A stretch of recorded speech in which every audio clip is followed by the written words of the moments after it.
आपको ये जानकर आश्चर्य होगा कि पाकिस्तान दुनिया का एक ऐसा देश है जो आज भी अपने जन्म की तारीख को लेकर कंफ्यूज्ड है। यानी पाकिस्तान अपने स्वतंत्रता दिवस को लेकर भ्रमित है, क्योंकि आपको याद होगा आजादी तो हमें 15 अगस्त को मिली थी, तो फिर पाकिस्तान एक दिन पहले अपना स्वतंत्रता दिवस क्यों मनाता है? पाकिस्तान के विद्वान इस पर किताबें लिखते हैं, वहां के समाचार पत्रों में ये सवाल उठाए जाते हैं, आर्टिकल लिखे जाते हैं कि पाकिस्तान का स्वतंत्रता दिवस 14 अगस्त को होना चाहिए या 15 अगस्त को होना चाहिए। अब जरा सोचिए कि वो देश कैसा होगा और उस देश की स्थापना करने वाले लोग कितने अज्ञानी होंगे, जिन्हें शायद ये भी नहीं पता कि उनका असली स्वतंत्रता दिवस कब होता है। आज हमने इस विषय पर रिसर्च किया और जब भारत और पाकिस्तान एक साथ आजाद हुए थे तो फिर पाकिस्तान का स्वतंत्रता दिवस 14 अगस्त को क्यों मनाया जाता है, और हमें इससे जुड़ी कई दिलचस्प जानकारियां आज मिली हैं। रेडियो पाकिस्तान पर हर वर्ष मोहम्मद अली जिन्ना की आवाज में पहला बधाई संदेश सुनाया जाता है, जिसमें कहा जाता है कि 15 अगस्त की आजाद सुबह पूरे राष्ट्र को मुबारक हो। लेकिन मोहम्मद अली जिन्ना की यह बधाई हर वर्ष 15 अगस्त की बजाय 14 अगस्त को ही सुनवाई जाती है। अपने रिसर्च के दौरान आज हमें पाकिस्तान के कुछ डाक टिकट भी मिले, जिन पर लिखा है पाकिस्तान पोस्टेज 15 अगस्त 1947। यहां पर यह समझना भी होगा कि पाकिस्तान आखिर कौन सी स्वतंत्रता और आजादी का उत्सव मना रहा है। सच तो यह है कि आजादी की लड़ाई में पाकिस्तान की मांग करने वाली पार्टी मुस्लिम लीग का कोई योगदान था ही नहीं। मुस्लिम लीग सर सैयद अहमद खां की 2 नेशन थ्योरी का समर्थन करती थी। सर सैयद ने कहा था कि मुसलमानों को अंग्रेजों का साथ देना चाहिए, क्योंकि अगर अंग्रेज चले गए तो लोकतंत्र में बहुसंख्यक हिंदू मुसलमानों को दबा देंगे। वर्ष 1906 में ढाका में मुस्लिम लीग की स्थापना हुई थी और उसके बाद से लगातार मुस्लिम लीग अंग्रेजों के कदमों में सिर झुकाती रही। मोहम्मद अली जिन्ना के सिर पर अंग्रेजों का हाथ था। अंग्रेजों की मदद से मोहम्मद अली जिन्ना ने पाकिस्तान का निर्माण करवाया।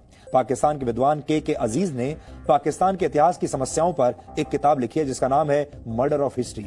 इस किताब के पेज नंबर 180 पर उन्होंने लिखा है 14 अगस्त को पाकिस्तान आजाद हो गया, ये बात सही नहीं है।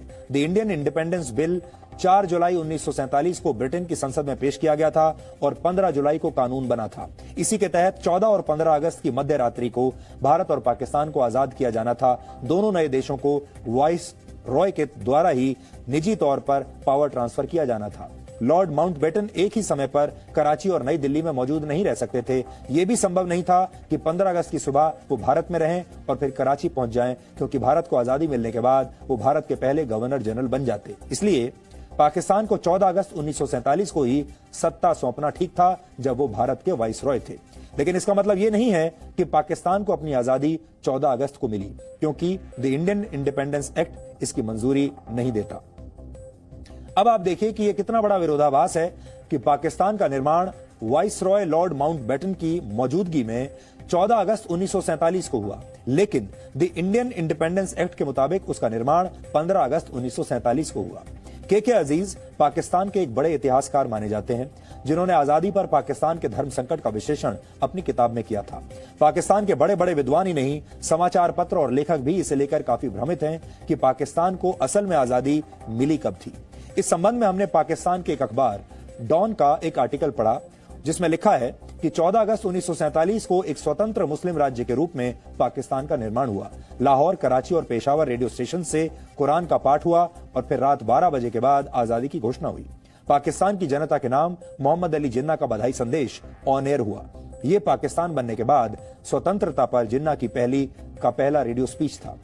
रेडियो पाकिस्तान के पूर्व उपनिदेशक अंसार नासरी ने इस भाषण का उर्दू में अनुवाद किया था। भाषण को यह कहकर प्रसारित किया गया कि 14 अगस्त 1947 को पाकिस्तान का निर्माण होने के तुरंत बाद कायदे आजम ने देश से बात की। इसी आर्टिकल में आगे लिखा है कि रेडियो पाकिस्तान के पूर्व उपनिदेशक अंसार नासरी ने इस नियम को ध्यान में नहीं रखा कि रात 12 बजे के बाद अगली तारीख आ जाती है, इसलिए गलती से उन्होंने अपने अनुवाद में 15 अगस्त की बजाय 14 अगस्त कहा। पाकिस्तान का निर्माण मुस्लिम लीग और मोहम्मद अली जिन्ना के अहंकार का नतीजा है। शायद इसीलिए पाकिस्तान के कुछ लोगों ने यह सोचा कि भारत से एक दिन पहले ही अपना स्वतंत्रता दिवस मनाकर वो भारत से आगे निकल जाएंगे, लेकिन ऐसा कभी हुआ नहीं, क्योंकि अहंकार की कलम से इतिहास लिखा नहीं जा सकता। 14 अगस्त पाकिस्तान के अहंकार का दिवस है। पाकिस्तान अगर चाहे तो इस तारीख को आज भी बदलकर 15 अगस्त कर सकता है, लेकिन हम जानते हैं वो ऐसा कभी करेगा नहीं। अंग्रेजों ने पाकिस्तान का निर्माण इसलिए किया था ताकि भारत पाकिस्तान से ही लड़कर अपनी ऊर्जा को नष्ट करता रहे और कभी भी एक विकसित देश न बन पाए। षड्यंत्र यही था, सोच यही थी। अंग्रेजों ने सोचा था, वो डिवाइड एंड रूल की जो पॉलिसी थी उसको बहुत अच्छी तरह से जानते थे। उन्होंने बाद में भी यही सोचा, पहले भी यही किया, भारत में विभाजित किया और फिर राज किया। और भारत और पाकिस्तान को बनाकर भी उनकी रणनीति यही थी कि ये दोनों आपस में ही लड़ते रहें, और वो अपनी रणनीति में बहुत कामयाब हुए, आज भी कामयाब हो रहे हैं। आज भी ब्रिटेन का सरकारी मीडिया और ब्रिटेन के रणनीतिकार हमेशा पाकिस्तान की तरफ ज्यादा समर्थन करते हैं, पाकिस्तान की तरफ उनका झुकाव रहता है, क्योंकि वो जानते हैं कि पाकिस्तान जितना मजबूत होगा, भारत के लिए परेशानी उतनी ही बड़ी होगी। ये अंग्रेजों की वो राजनीति है जिसको डिकोड करना आज बहुत जरूरी है। अंग्रेज इतने चालाक थे कि उन्होंने भारत की आजादी का श्रेय भी खुद ही लेने की कोशिश की। 1857 के पहले स्वतंत्रता संग्राम से लेकर वर्ष 1947 तक आजादी के लिए लड़ते हुए लाखों भारतीय लोगों ने अपनी जान दी, लेकिन अंग्रेजों ने इस बलिदान का मजाक उड़ाते हुए अपनी संसद में एक कानून पारित करके भारत को आजादी दी, और इस कानून का नाम था इंडियन इंडिपेंडेंस एक्ट 1947।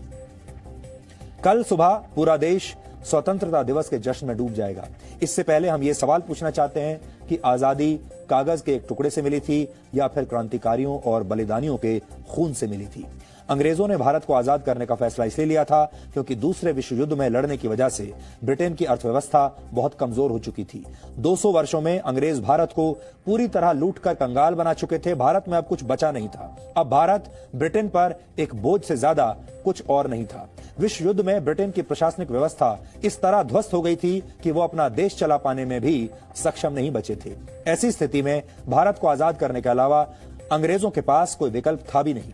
लेकिन ब्रिटेन ने भारत को आजादी इस तरह दी जैसे वो भारत पर कोई बहुत बड़ा एहसान कर रहा हो, और हमारे देश में जो कुछ नेता थे उन्होंने भी पूरे देश को और दुनिया को ऐसा इंप्रेशन दिया कि आजादी इसलिए मिल रही है क्योंकि उन्होंने अंग्रेजों पर इतना दबाव डाल दिया कि अंग्रेजों को यहां से मजबूरी में भागना पड़ा। इसलिए ये दोनों पक्षों को सूट करता था। भारत को किस साल में आजादी दी जाए ये भी अंग्रेजों ने ही तय किया था। वर्ष 1947 में भारत को आजाद करने की जिम्मेदारी ब्रिटिश साम्राज्य ने लॉर्ड लुईस माउंटबेटन को सौंपी थी, जो गुलाम भारत के आखिरी वाइसरॉय और आजाद भारत के पहले गवर्नर जनरल थे। आप जो तस्वीरें इस वक्त देख रहे हैं वो वर्ष 1947 की हैं, जब लॉर्ड माउंटबेटन भारत आए तो आज के राष्ट्रपति भवन और उस वक्त के वाइसरॉय हाउस में एक भव्य समारोह किया गया। तब इसे राष्ट्रपति भवन नहीं कहा जाता था, ये वाइसरॉय हाउस था, और इस समारोह की वीडियो रिकॉर्डिंग की गई थी, वही हम आपको आज दिखा रहे हैं। उस वक्त लॉर्ड माउंटबेटन भारत के बड़े नेताओं के साथ बैठकर तस्वीरें खिंचवा रहे हैं, फोटो खिंचवा रहे हैं। आप इस ऐतिहासिक वीडियो में देख सकते हैं लॉर्ड माउंटबेटन बड़ी शान से बीच में बैठे हुए थे, और उनके एक तरफ पंडित जवाहरलाल नेहरू और दूसरी तरफ मौलाना अबुल कलाम आजाद बैठे थे। और अगर आप बड़े पर्दे पर इसको